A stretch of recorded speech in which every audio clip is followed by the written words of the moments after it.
Hoje eu gostaria de compartilhar uma palavra que venha de encontro àquilo que nós estamos vivendo no momento, né? Hoje eu gostaria de compartilhar no livro de Neemias, no capítulo 2, versículo 17. Livro de Neemias, capítulo 2, versículo 17, diz assim: Eu lhes disse então, vede a triste situação em que estamos. Como Jerusalém está devastada e as suas portas destruídas pelo fogo.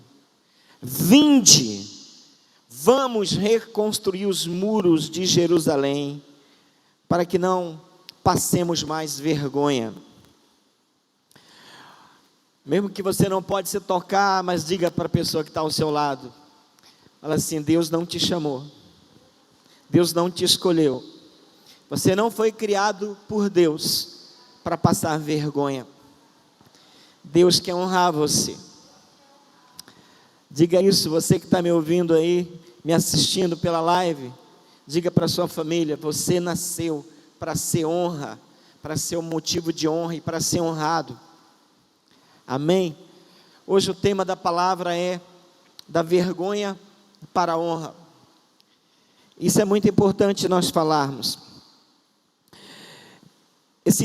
O livro de Neemias, ele é um manual. É um manual de liderança. Ele é um manual de, vamos dizer assim, de equipe trabalhando junto, né? E a gente vê como que Deus dá as orientações. Não vou falar exclusivamente sobre o livro, mas o motivo pelo qual ele foi escrito, né?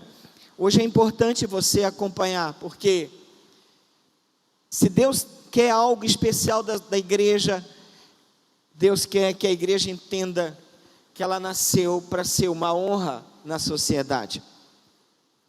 E a nossa sociedade, né, como um todo, ela está enferma, está doente. Nós estamos vivendo um momento difícil do mundo. E o mundo precisa de cura.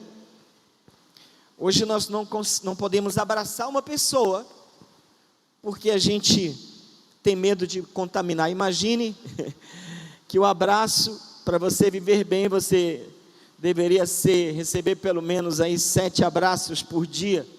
Hoje você não pode tocar na pessoa. As pessoas estão com medo.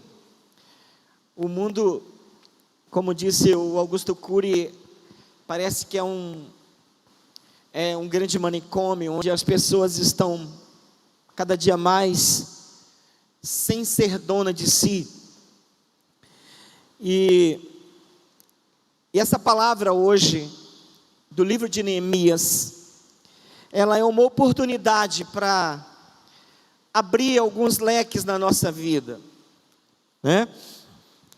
E nos trazer novas direções, trazer um norte para reconstruir alguma coisa que talvez foi devastada por esse momento da pandemia, né? A pandemia que nós vivemos nos dias atuais, ela está trazendo, por um lado ela traz, vamos dizer assim, ajuntamento, porque tem a família mais centrada na casa, né? Você está mais junto. Traz o que eu chamo de reflexão espiritual, onde você passa a buscar um pouco mais da palavra de Deus. Eu li um artigo que nesse momento de pandemia, a Bíblia foi muito acessada. As pessoas estão preocupadas, principalmente com os sinais, né, com a segunda vinda. Então, a Bíblia foi muito acessada, muitos temas. Então, há uma preocupação de conhecimento da palavra. As pessoas estão buscando mais a conhecer a estar próximo de Deus, porque elas entendem que isso são sinais já previstos por Jesus da sua segunda vinda. Então, por esse lado nós temos, vamos dizer, esse lado bom, mas por um lado nós temos luto, nós temos famílias hoje desoladas e tristes. O Brasil já chegou à marca de mais de 50 mil mortos, o mundo tem quase 500 mil de pessoas infectadas, e esse número não para de crescer. Nós temos empresas que faturaram 10% do que faturavam, temos empresas falidas, fechadas, né? Nós temos caos na família, casamentos que estão tendo suas crises, porque as pessoas, elas se esqueceram de viver juntas, ou seja, de saber que casamento tem que ser uma cooperação dos dois. Então, nós temos um índice de divórcio crescendo, nós temos violência doméstica, nós temos caos na família, existem pessoas sem direção, estão perguntando como elas vão viver, ou como elas podem recomeçar alguma coisa, como é que elas podem reconstruir a sua vida. Então hoje eu quero trazer essa palavra. Você que está me assistindo, se você tem uma caneta, escreva isso, escreva, anote, porque certamente isso vai servir para você. Hoje eu vim aqui para falar para você, vou trazer uma direção, vou trazer um norte, baseado na vida de Neemias, e principalmente alguns princípios que ele cumpriu para poder trazer esperança para o povo no meio do caos. O livro de Neemias, ele é um livro fascinante, como eu já falei. Ele trabalha a reconstrução do projeto, vamos dizer assim, civil, arquitetônico da cidade de Jerusalém, depois de uma destruição. Isso tem a ver com a nossa vida espiritual. A Bíblia diz que somos uma cidade fortificada. A Bíblia fala que nós precisamos ter muralhas. A Bíblia fala que nós temos portas. Isso, trazendo para o lado espiritual, isso tem uma mensagem forte para nós, sabia? E ele diz assim que a gente precisa reconstruir os muros de Jerusalém para que a gente não passe vergonha. Essa palavra vergonha, ela nos traz um sentido, vamos dizer assim, é como se a pessoa tivesse sem as suas vestes, sem a proteção dela, ela passa vergonha, né? O nudismo ainda é algo, vamos dizer assim, vergonhoso.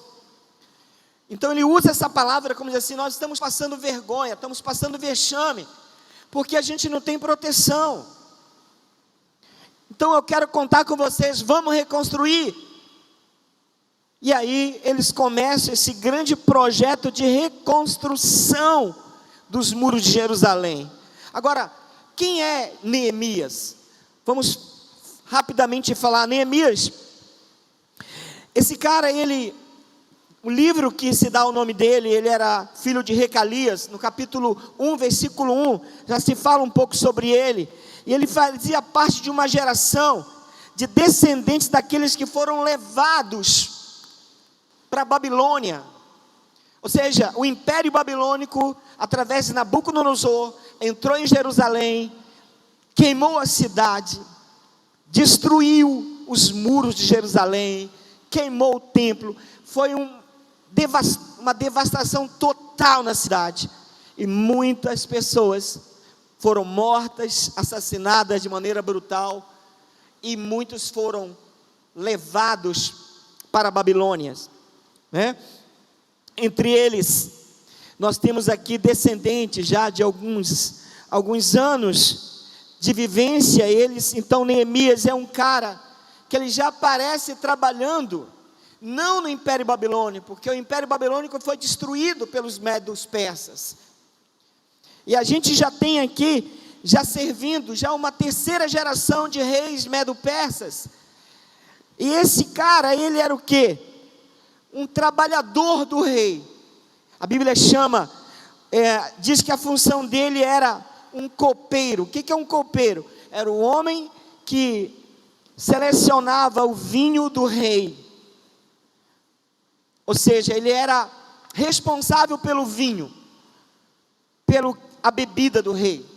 Mas ali havia também uma proteção, porque ele estava responsável de provar tudo que o rei ingeria. Então, se houvesse alguma coisa envenenada, quem morria primeiramente era Neemias. Então ele era um homem de confiança, ele tinha acesso na corte, ele tinha proximidade com o rei, ele trabalhava ali dentro. E aí, no capítulo 1, você já observa que ele recebe notícias de que seu povo, os judeus, estavam desolados, em tremenda miséria. E quando ele recebe essas notícias, diz a Bíblia que ele se entristece, e nasce no coração dele se tornar útil, ou seja, ele agora é despertado para cumprir o propósito dele, pelo qual Deus o colocou. Talvez você ache que você, por estar trabalhando numa grande empresa, você tem uma empresa boa, você tem dinheiro, você tem regalias, você tem conforto, e é só isso que Deus quer para você. E aí não existe uma preocupação em ajudar as pessoas, em cumprir o propósito pelo qual Deus te mandou.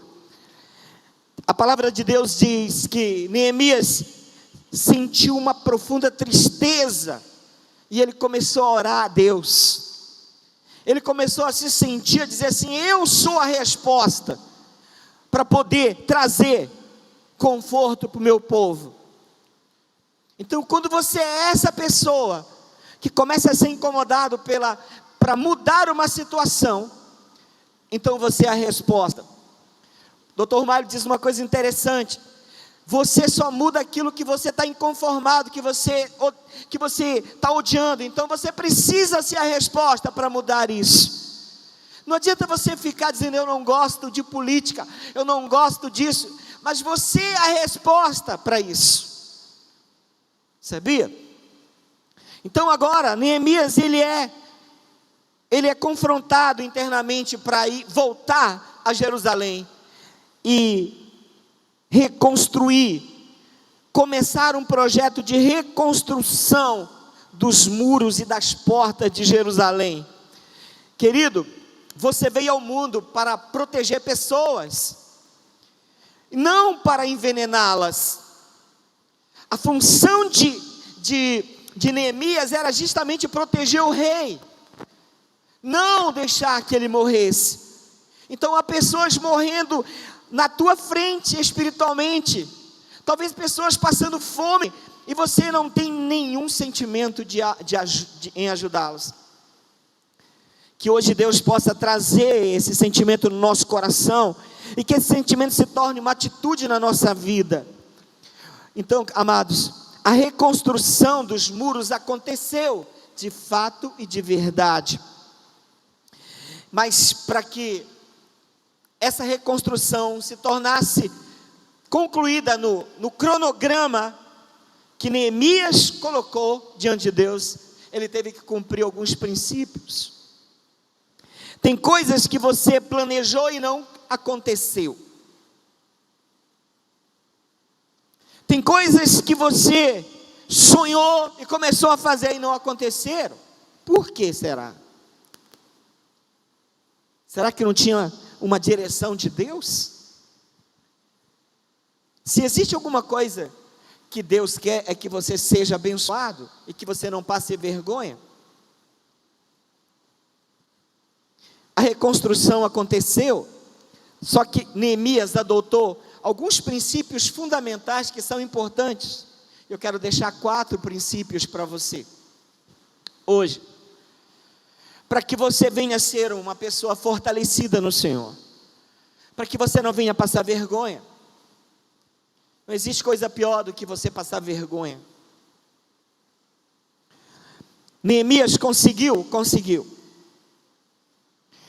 Quando ele retorna, antes dele vir para Jerusalém, ele estava servindo em um outro lugar, em um outro país, lá na Pérsia. Então ele vem para Israel. E o primeiro princípio, para se reconstruir uma vida honrada diante de Deus, anota isso. Fala assim: eu preciso praticar o princípio da cooperação. Fala isso, fala assim: cooperação. Fala: eu preciso pedir ajuda. Fala: eu preciso do outro. Como assim, bispo? Ouça o texto de Neemias 2, de 7 a 8. Por favor, coloca para mim aí. Neemias 2, de 7 a 8. Então acrescentei: se for do agrado do rei, peço que me dê cartas de apresentação para os governadores que estão a oeste do rio Eufrates, com instruções para me deixarem passar pelas suas terras em minha viagem a Judá. Também uma carta para Asaf, o administrador das florestas do rei, com instruções para que ele me forneça madeira para as vigas, para as portas da fortaleza que fica junto ao templo, e para os muros da cidade, para minha própria casa. E o rei concordou com esses pedidos, pois Deus estava sendo bondoso comigo. Então, você quer construir as coisas sem pedir ajuda? Isso é errado. Neemias, quando ele foi trabalhar, ele estava triste, e o rei olhou e falou: o que você tem?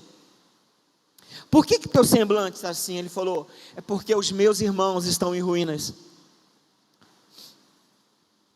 Os muros da minha cidade foram queimados há muito tempo atrás. Meu povo está passando fome. Nós somos passivos de invasores. As nossas terras foram todas invadidas. Esse é meu povo, rei. Nessa época, era o rei Artaxerxes I. O rei que ele servia. E o rei disse assim: mas o que eu posso fazer por você? Ele falou: eu preciso que o senhor me libere, que eu quero retornar. Só isso? Não, eu preciso de cartas, eu preciso de autorização, de aval, eu preciso de madeira, eu preciso de coisas. Eu preciso de ajuda, rei. Neemias aproveitou essa bondade do Xerxes para simplesmente, com ousadia, pedir ajuda. Quando nós decidimos, querido, reconstruir um plano de honra para a nossa vida,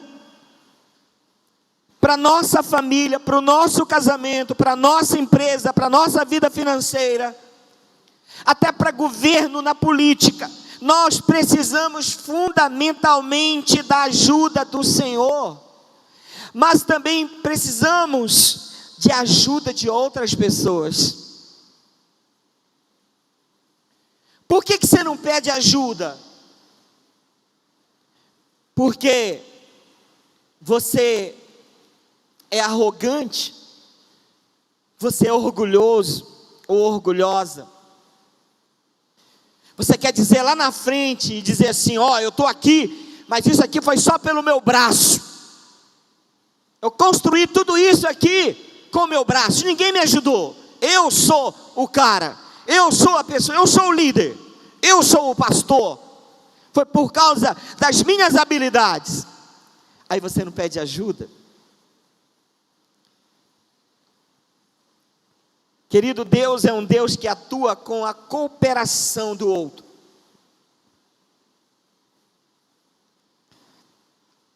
Tem que ter outras pessoas no seu plano de reconstrução. Você está passando crise no seu casamento, chama a tua liderança.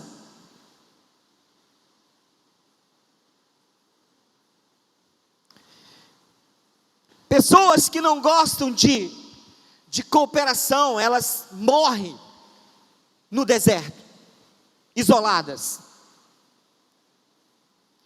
Deus é um Deus de equipe. Quando Deus ele veio construir a terra, Ele olhou, Ele disse: façamos o homem. Deus era uma equipe, o Espírito, Jesus e Deus, Deus Pai, Deus Filho, Deus Espírito Santo. Isso é pluralidade.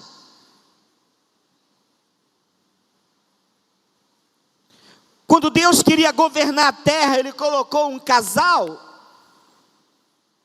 e Ele os casou e disse: gerem pessoas, dominem a terra. Alguém um dia disse que Adão sem Eva só governava o jardim. Depois de Eva, Deus disse: multiplique-se ou governem a terra. Você tem que ter cooperação. Deus criou Eva como uma auxiliadora. Você não pode estar sozinho, meu irmão. No livro de Isaías 41:16, anota isso. Ele diz: um ao outro ajudou, e ao seu irmão disse: esforça-te.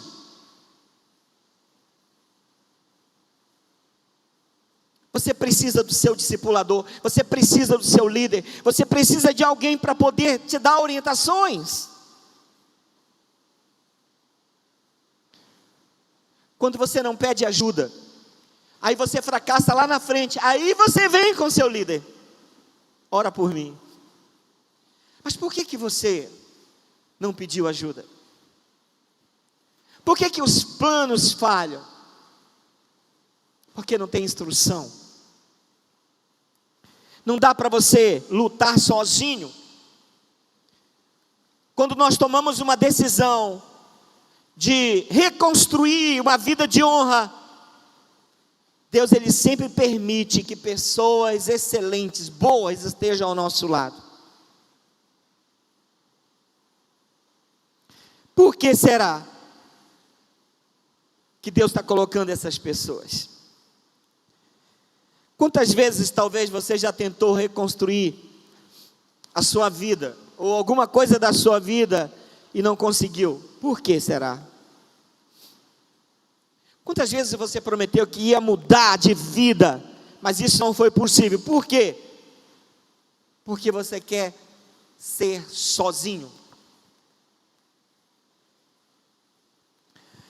Amados, a igreja, ela é um grupo de pessoas que vivem sob a orientação do seu rei, e conta com a cooperação dos outros. Não se vive igreja isolado, sozinho. Igreja não acontece só no domingo, para que você venha, ouça a palavra. Igreja acontece todos os dias. É no discipulado, na célula, no aconselhamento, é no zap, é em todo canto.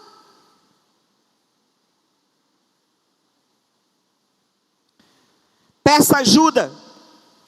Monte um time, monte uma equipe. Ou você acha que Neemias chegou lá e disse assim: gente, é comigo agora? Não.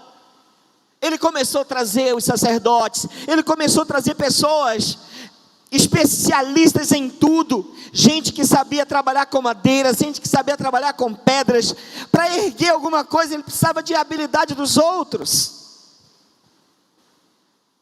Que coisa fantástica. Todos nós somos cooperadores, o apóstolo Paulo diz. Nós somos cooperadores de Cristo. Você entende isso? Sim ou não?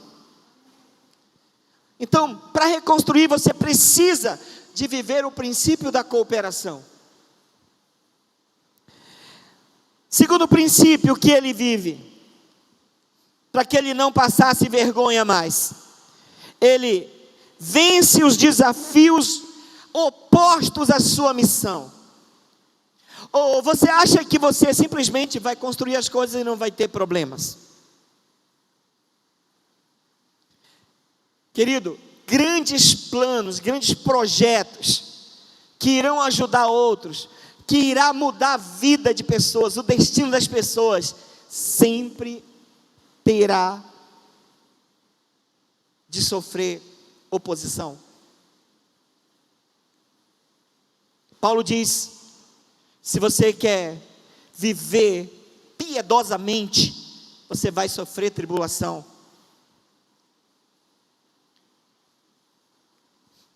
Ouça, Neemias capítulo 2, no versículo 10. Quando ele chega, que ele organiza, aí vem os opositores. Aconteceu que Sambalate, o horonita, Tobias, um oficial amonita que fazia parte do governo, ouviram falar da minha chegada e ficaram com muita raiva pelo fato de alguém estar interessado em ajudar os descendentes de Israel. No versículo 19, quando Sambalate, o horonita, Tobias, o oficial amonita, e Gesem, o arábio, ouviram falar do nosso plano, zombaram de nós, desprezaram e perguntaram: o que vocês estão fazendo? Será que não percebe que dessa maneira estão se rebelando contra o rei? Esses três aqui eram estrangeiros,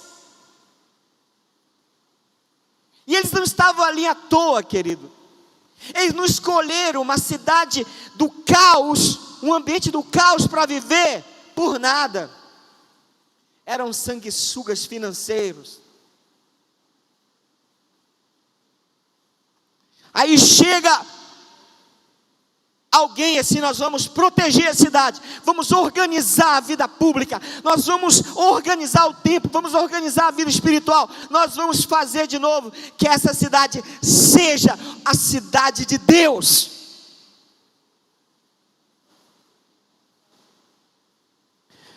Há uma frase que diz: você nunca experimentará a minha felicidade enquanto não experimentar minha dor.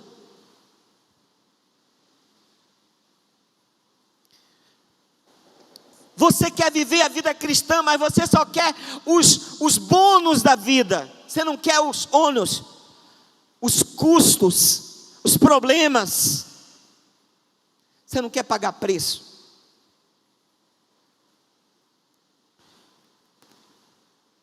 A grande oposição contra o trabalho de Neemias partiu de Sambalate, partiu de Tobias e de Gesem, três estrangeiros.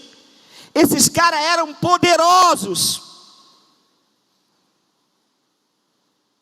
eram pessoas astutas, pessoas que se aproveitavam da pobreza do povo.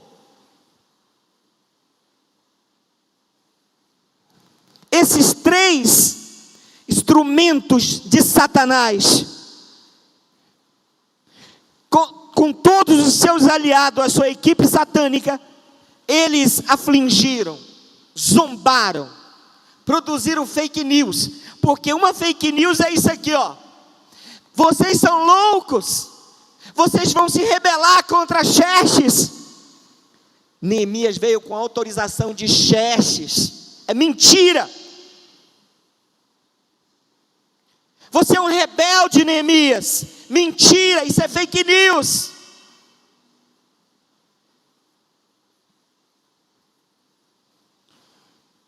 Esses caras se levantaram contra Neemias, como se não bastasse. Neemias tinha essa oposição de pessoas estrangeiras. Aí houve a oposição interna do povo dele. Por quê?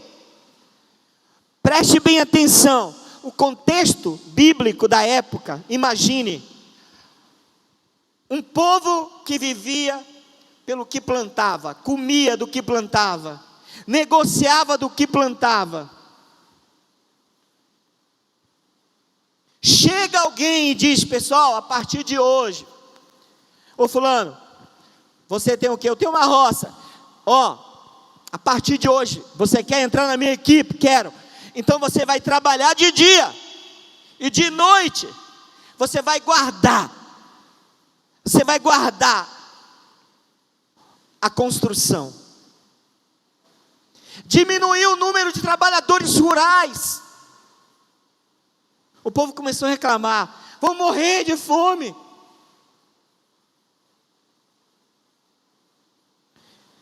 São problemas internos. Gente que está dentro da igreja, mas não acredita que Deus pode suprir as necessidades.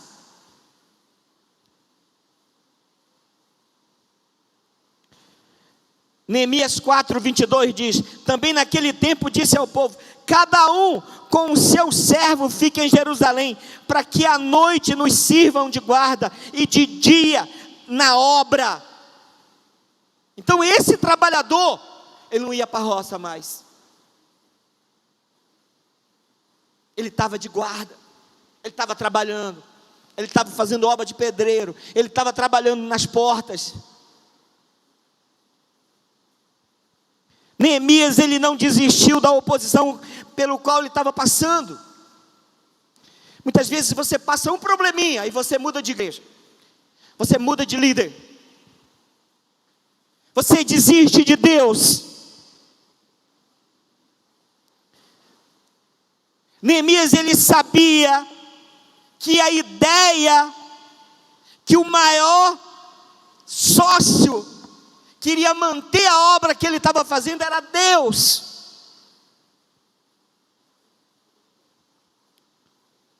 Por que as pessoas desistem? Elas não confiam em Deus, que Deus é capaz de poder suprir. Querido, eu quero te dizer que no processo de reconstrução de uma vida de honra, você vai encontrar problemas, oposições, dificuldades, desafios. Por quê? Porque é obra de Deus. Você é obra de Deus. Seu casamento é uma obra de Deus. Seus filhos é uma família sacerdotal. Você tem uma família sacerdotal. E isso não é fácil você reconstruir ou construir. Tem Deus no meio, tem dificuldades. Quais são as oposições que tentam paralisar você na vida? Quais? Levante sua mão e diga assim: eu vou vencer. Diga: eu sou vencedor, mais que vencedor. Amém? Você quer chegar no final como campeão? Quantos querem aqui? Levanta a mão. Houve uma corrida, preste bem atenção. O sinalizador deu pá! O favorito que para ganhar a corrida, como se fosse aí o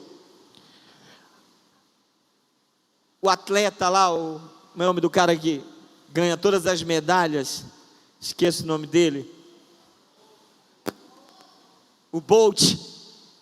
O Bolt começou a ficar para trás, e de repente um outro corredor começou a passar, e o pessoal ficou dizendo: que é isso? Nosso campeão vai perder? O Bolt vai perder? E o outro foi na frente, todo mundo falou, e aí a torcida contra, começou a vaiá-lo, começou a dizer: você é fraco, você não pode, você não vai chegar. E o Bolt perdeu por um corredor desconhecido. Aí quando foram entrevistar o grande campeão, ele era surdo, ele não ouvia as críticas. Sabe por que você tem paralisado? Porque você ouve muita bobagem, você acredita nas mentiras de Satanás, você acredita nas fake news que o diabo coloca no seu coração. Você acredita que você é um fraco, mas você não é fraco, você é forte, e você vai chegar até o fim, em nome de Jesus. Você pode aplaudir o Rei dos Reis, glória a Deus. Você tem e vai conseguir, porque você tem Deus na sua vida, meu irmão. Então enfrente os desafios, lute, tenha o princípio da vitória na sua vida. Terceiro, para reconstruir a sua vida de honra, Você precisa ver, ouça, princípio da visão, vê o caos e não fale do que você viu.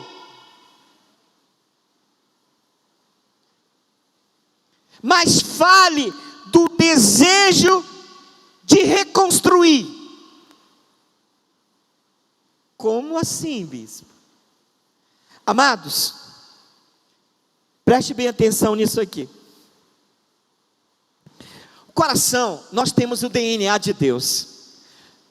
Os homens que fizeram história da sua geração, eles agiram como Deus. Você não pode agir de maneira errada.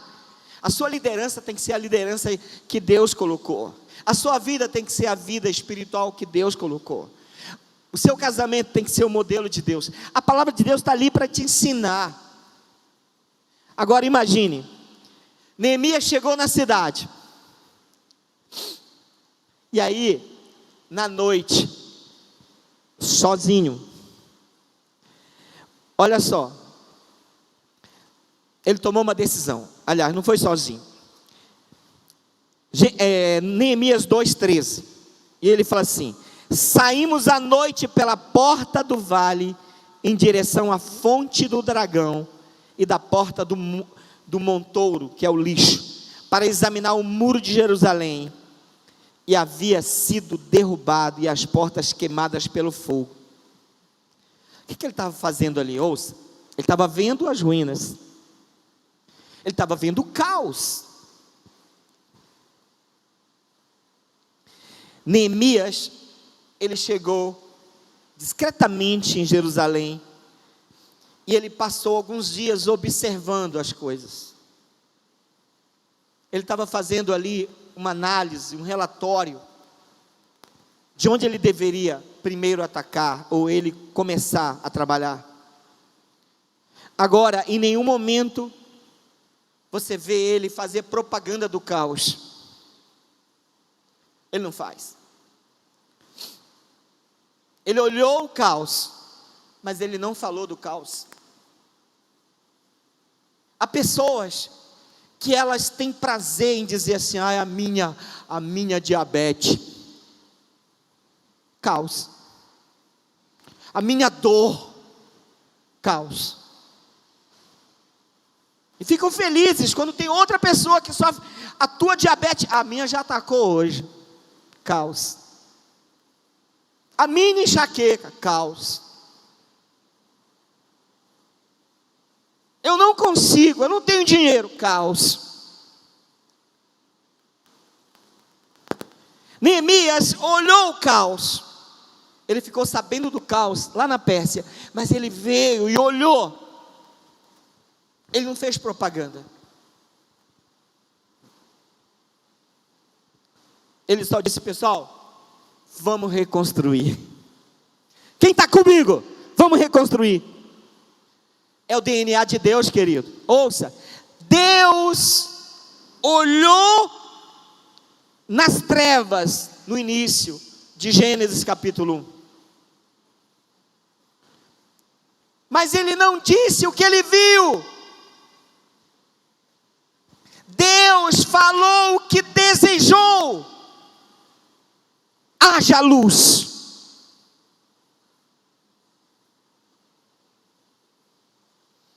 Querido, você não foi criado para viver pelos seus olhos. Você foi criado para viver pela sua boca.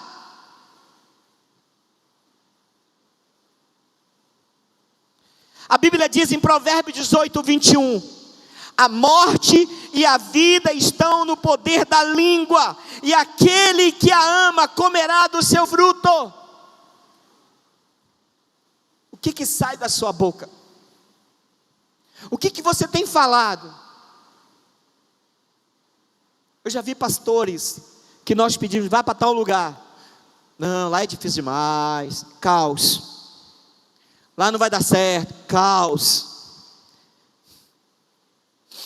Lá eu vou passar dificuldade, caos.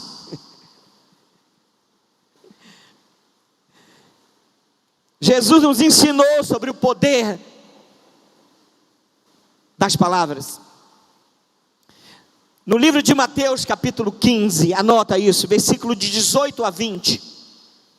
Ele diz: mas o que sai da boca procede do coração. Isto contamina o homem, porque do coração procede os maus pensamentos, mortes, adultérios, fornicação, furtos, falsos testemunhos e blasfêmias. São essas coisas que contaminam o homem.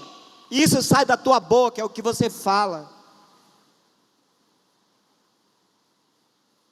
Mas bispo, eu só faço teclar. Eu não estou falando, você está, porque a sua mente está mandando. E a sua voz está saindo nos cliques que você dá.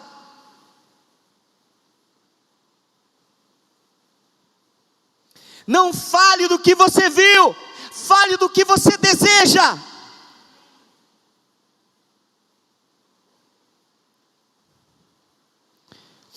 Mateus 12, 34, Jesus diz: pois do que há em abundância no coração, disso fala a boca.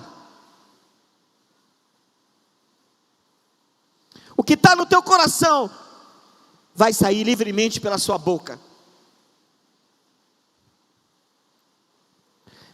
Mateus 12, 36 a 37, ele fala: mas eu vos digo, que de toda palavra ociosa que os homens disserem, hão de dar conta no dia do juízo, porque por suas palavras serás justificado, e por tuas palavras serás condenado.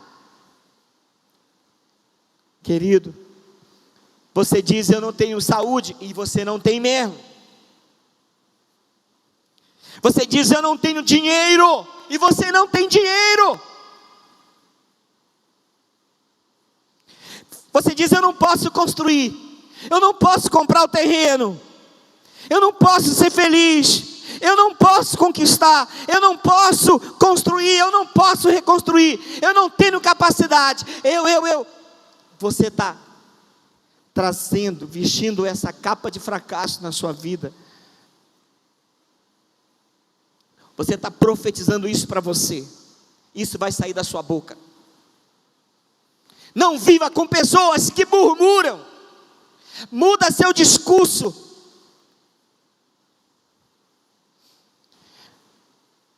A Bíblia diz que o justo viverá por fé e não pelo que ele vê.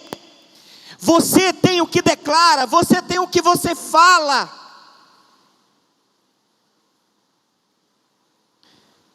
Faça hoje uma análise, uma lista do estado de ruína dos seus muros.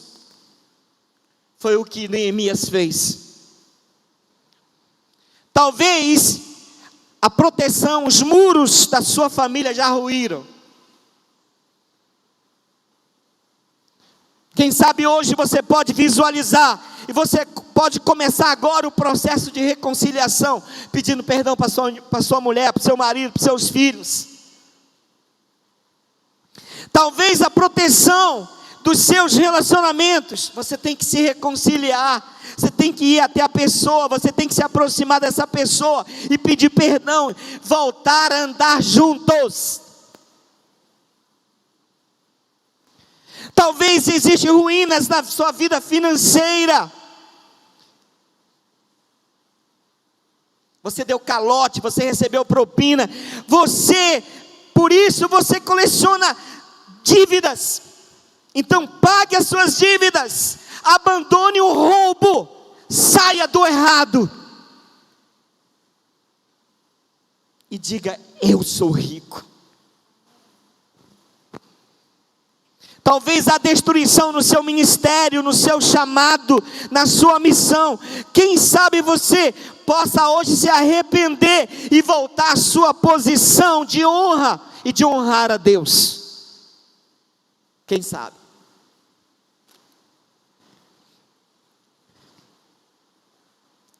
Então não viva pelo que você está vendo. Viva pelo que sai da sua boca. E a morte e a vida estão no poder da língua. E por último, para que você reconstrua uma vida de honra, Você precisa deixar Deus reconstruir a sua proteção e os seus muros. Neemias capítulo 2, 17, na parte B, ele fala: vinde, vamos reconstruir os muros de Jerusalém, para que não passemos mais vergonha. 18, contei-lhe então como a mão de Deus havia sido bondosa para comigo. Parte A do texto. No capítulo 20, no versículo 20, parte A diz assim: o Deus dos céus a quem fará com que sejamos bem-sucedidos, e nós, seus servos, nos levantaremos e construiremos. Você precisa deixar Deus construir uma verdadeira proteção na sua vida. Eu já li muitos artigos e livros de psicólogos, de terapeutas que falaram: vocês têm que construir pontes para ligar as pessoas, e não muros, porque muro isola as pessoas. No sentido de relacionamento, talvez seja isso. Só que quando você começa a ler a Bíblia aqui o contexto é diferente, meu filho. Aqui era muito diferente. Preste bem atenção. No caso de Jerusalém, cidades antigas do Velho Testamento, os muros eram a suma importância para a proteção contra os invasores, contra os inimigos, contra os ataques. Havia muitas invasões. Então, se houvesse muros fortes, proteção forte, a batalha seria muito mais difícil, a conquista seria mais difícil. Então, uma cidade cercada, fortificada, era uma fortaleza. Não tem como os inimigos chegarem até lá. Eles tinham horário de fechar a porta, eles tinham triagem de pessoas. Jerusalém era uma cidade totalmente fortificada com suas muralhas, só que os inimigos destruíram. Então agora, para você depois de construir pontes, você tem que proteger, você tem que ter proteção. Por isso Neemias se preocupa logo em construir os muros e as portas. Ele não vai para lá e faz um projeto de construir Minha Casa Minha Vida. Vamos construir casa para os favelados. Não, ele diz assim: vamos proteger. Primeiro vamos nos proteger. Vamos construir os muros e vamos construir as portas de Jerusalém, para que a gente não passe vergonha. Uma vida sem proteção é uma vida vulnerável às perdas, aos ataques. É uma vida que não tem honra. Quando a gente leva isso para o lado espiritual, quantas pessoas que hoje foram atingidas pelo diabo por não ter proteção? Eles se preocuparam com tudo. Se preocuparam com casa nova, com carro novo, se preocuparam com vida, com profissão, com muita coisa, menos com a vida espiritual. O índice de desviados é muito grande. O índice de pessoas perdidas dentro da igreja é muito grande. As pessoas não têm norte dentro da igreja. Elas seguem pastores, seguem bispos, líderes, apóstolos. Elas não têm uma referência de liderança de Deus.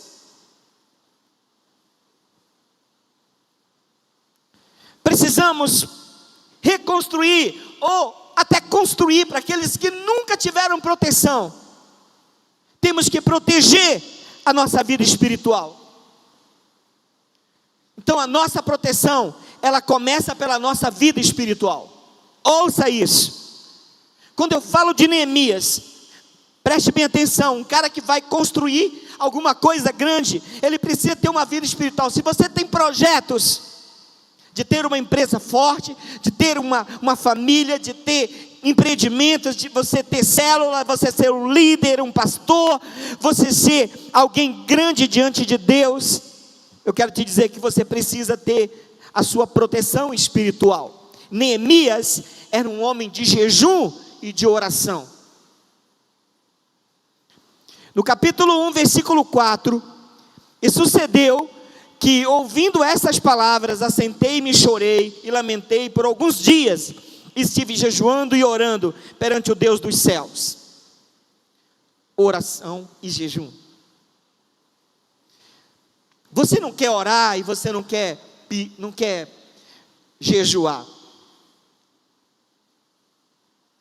A coisa mais rara para as pessoas muitas vezes é jejuar. E jejua, aí sente dor de cabeça, sente fome, quebra jejum, acabei de comer. Não é um estilo, não é costume. Oração é: oi Deus, tudo bom? Estou indo embora para o trabalho. Oi Deus, estou na igreja. Oi Deus, vou dormir, me protege, tá bom? Beleza, Deus. Deus é o seu auxiliar. Você tem que restaurar a tua vida espiritual, querido. Se não houver muros, não há torre de vigia, não há vigilância. Depois do muro, a maioria das torres, que eram, vamos dizer, aquelas casinhas de observação, que a pessoa ficava lá em cima olhando, dia e noite. Olha o inimigo! Todo mundo, os soldados já estavam lá com as flechas para proteger a cidade. Você tem que orar e você tem que vigiar. Mas se você não tem muro espiritual, proteção espiritual, você vai ser vulnerável aos ataques de Satanás. As tentações serão intensas e você vai cair. Então, dentro dessa vida espiritual, Neemias colocava também o povo para adorar no meio da construção. Esse cara gostava de culto. Cultuar a Deus trabalhando. Você imagine, os caras com uma mão trabalhando lá, a outra com a espada, para proteger. Os sacerdotes com as suas trombetas, ouça isso. Ouça, diz assim em Neemias 4, 17 a 18, os que edificavam o muro, e os que traziam as cargas, e os que carregavam, cada um com uma das mãos fazia a obra, e na outra tinham as armas, e os edificadores, cada um trazia a sua espada, cingida aos lombos, e edificavam, e o que tocava a trombeta, estavam juntos comigo. Havia todo um ambiente. Tem gente ficando triste porque está acabando a pandemia. Eu vou ter que ir para a igreja. Tá bom demais se eu ficar aqui só em casa. É bom. Esse é o momento novo da igreja. Nós temos que ir para as redes. Mas a igreja precisa estar junto também. Esse é o momento do distanciamento, mas vai chegar o momento que você tem que estar junto. Momento para você celebrar, momento para você ter a sua célula, momento para você ter seus discípulos, momento que você vai abraçar as pessoas da rua, momento para você se aproximar das pessoas. Hoje é tempo de se afastar, de se abraçar. Neemias era alguém que gostava da adoração. Uma outra coisa da vida espiritual de Neemias tinha uma cobertura sacerdotal. Esdras, já ouviram falar nesse homem? Tem até um livro dele. Ele é contemporâneo de Neemias. Neemias 8, de 1 a 2. Ouça, por favor, acompanhe comigo. Neemias 8, de 1 a 2. E chegando o 7º mês, e estando os filhos de Israel nas suas cidades, todo o povo se ajuntou como um só homem na praça, diante da porta das águas, e disseram a Esdras, o escriba, que trouxe o livro da lei de Moisés, que o Senhor tinha ordenado a Israel. E Esdras, o sacerdote, trouxe a lei perante a congregação, tanto de homens como de mulheres, todos que podiam ouvir com entendimento, do primeiro dia do 7º mês. Sabe o que é isso? O líder espiritual de Neemias. Você quer fazer sem direção, você não quer pedir ajuda para ninguém. Seu pastor é um mero cara para você simplesmente dizer: Pai do Senhor, pastor, eu estou aqui para dar o dízimo. Não é isso. Você tem que ter uma cobertura, você tem alguém para te orientar, você tem alguém para poder dizer para você, você tem que estar junto. Esse escriba, o escriba era o cara que fazia as cópias, era o intelectual da Bíblia antiga, da Torá. Esdra, sacerdote. Você não quer pastor, você não quer líder sobre você, e você quer reconstruir grandes projetos. Como, meu filho? Proteja a sua vida espiritual, proteja os muros da sua vida emocional. Os opositores,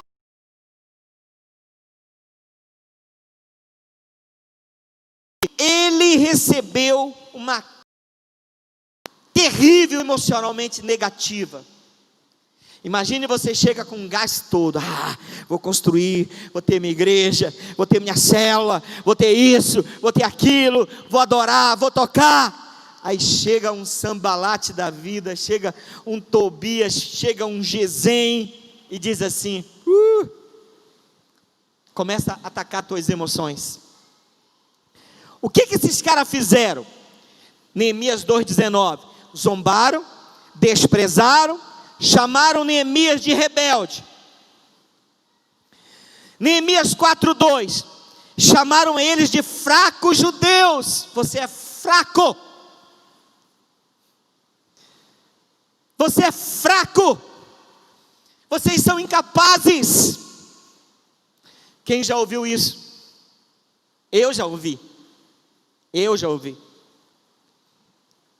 Neemias 4,3: esses caras falam que o muro seria tão fraco, que uma raposa iria passar e ia derrubar. Eles não acreditavam que Neemias poderia fazer isso. Então o que o diabo ataca? As tuas emoções, meu filho. O diabo quer depositar coisas na sua mente, dizer que você é fraco, que você não serve para nada. Você tem que ser um protetor, você tem que ser um gestor das suas emoções. Como que você protege as suas emoções? Vamos ver o que Neemias fez. Primeiramente, ele vigiou o tempo todo. Os caras estavam falando e ele estava focado no que importava. Neemias 4,9: porém nós oramos ao Deus e pusemos um guarda contra eles, de dia e de noite, por causa deles. Bota um guarda na sua boca, não responda mentiras. Davi diz: Senhor, bota um guarda na minha boca. Eles colocaram, foi pessoas mesmo, contra esses invasores. Você tem que proteger as suas emoções. Não deixa que as suas janelas, por essas janelas entrem coisas satânicas. Ele protegeu suas emoções. Você precisa fazer uma limpeza do impuro em sua mente. Ouça, preste bem atenção nisso. Depois que ele construiu o muro, ele retorna lá para a Pérsia. Passa um tempo e depois fala assim: eu vou voltar de novo, viu, Xerxes? Eu quero que você me autorize de volta, que eu quero ver como é que está o povo. Eu preciso continuar a obra. Aí o que ele chega lá? Ouça, preste atenção nisso, é importante. Naquele dia que ele chega, ele encontra uma criatura com uma sala reservada no templo, chamado Tobias. Tobias, o amonita, que foi o opositor dele. Por que ele estava lá? Porque um dos sacerdotes, parente, o sacerdote Eliasibe, era parente de Tobias. Tinha um certo parentesco. Então ele deixou ele ficar ali. para ele fazer negócios dentro da igreja. Um amonita. Peraí, mas como assim? Ouça o que a Bíblia diz. Naquele dia, Neemias 13:1. Naquele dia, leu-se no livro de Moisés, aos ouvidos de todo o povo, e achou-se escrito nele, que os amonitas e os moabitas não entrassem jamais na congregação de Deus. Havia, olha só, uma orientação de Deus. Esdras leu, o sacerdote leu para Neemias e disse: ó, tem um amonita dentro da igreja. Por que eles não podiam entrar na igreja, hein? Porque os amonitas, eles, quando Israel estava vindo do Egito, eles pediram ajuda para Amon, que são os amonitas, para os moabitas, e eles não foram recebê-los, pelo contrário, eles foram inimigos. Deus disse: até 10 gerações não entrará um amonita na casa do Senhor, na congregação, para adorar. E aí, Neemias chega e encontra um opositor, um amonita, com uma sala reservada. Está errado. Expulso. Você tem que proteger as suas emoções, você tem que expulsar todos aqueles que querem colocar coisas negativas na sua mente. Você é templo do Espírito Santo, meu amigo. Você é casa de Deus. O que você tem ouvido? Filosofias. Você tem engendrado dentro de si o conceito do eu sou. Eu tenho que pensar positivo. É isso.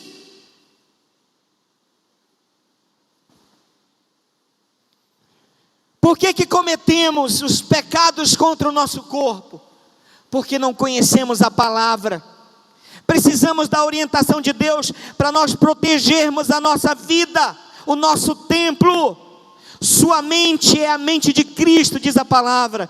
Seu corpo é templo do Espírito Santo. Tire as impurezas.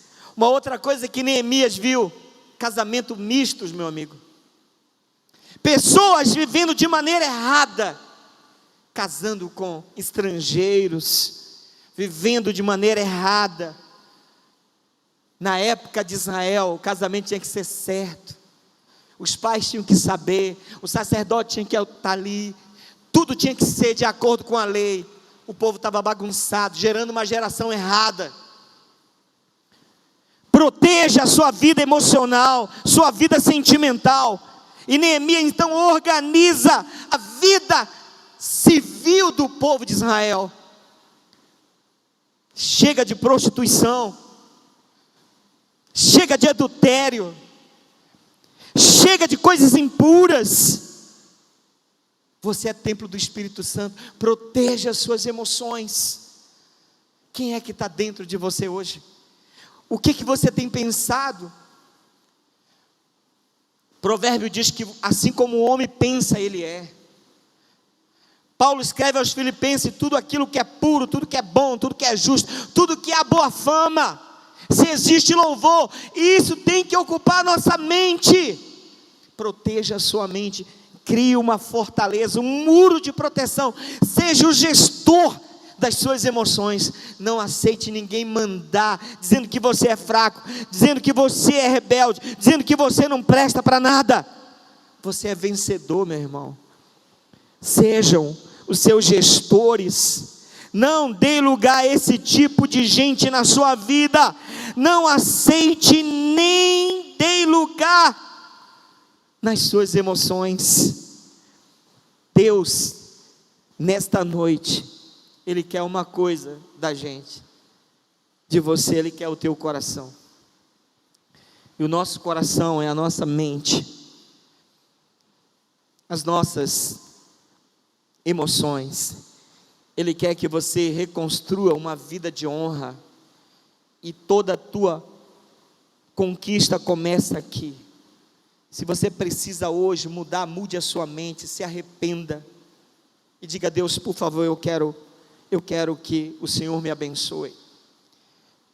Eu quero que o Senhor me proteja.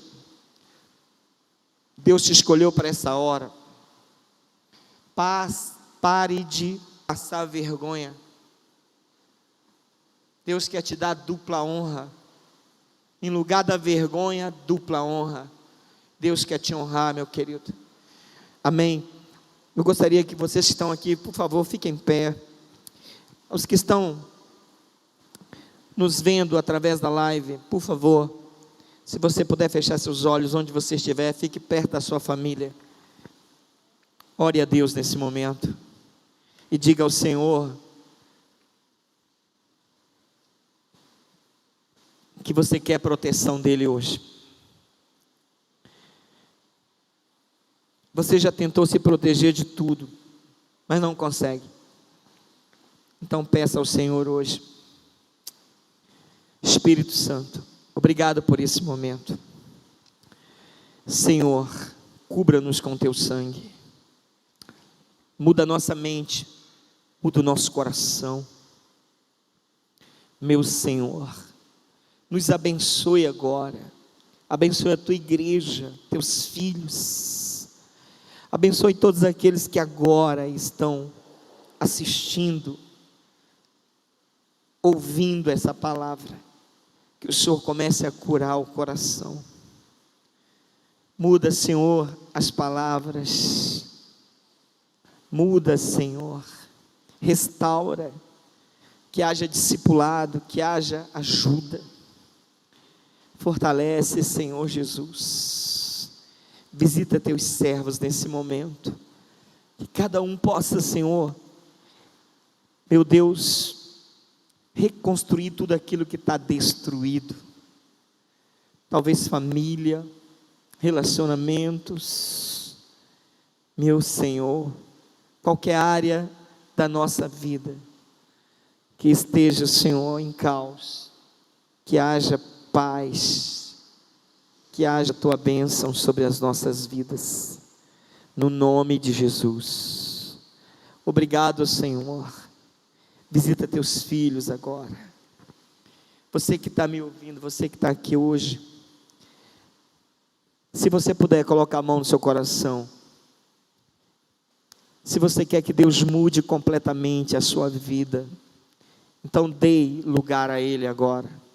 Diga comigo: Senhor Jesus, eu ouvi a tua palavra e eu creio que o Senhor é o Deus que reconstrói, que restaura, é o Deus que cria novas todas as coisas.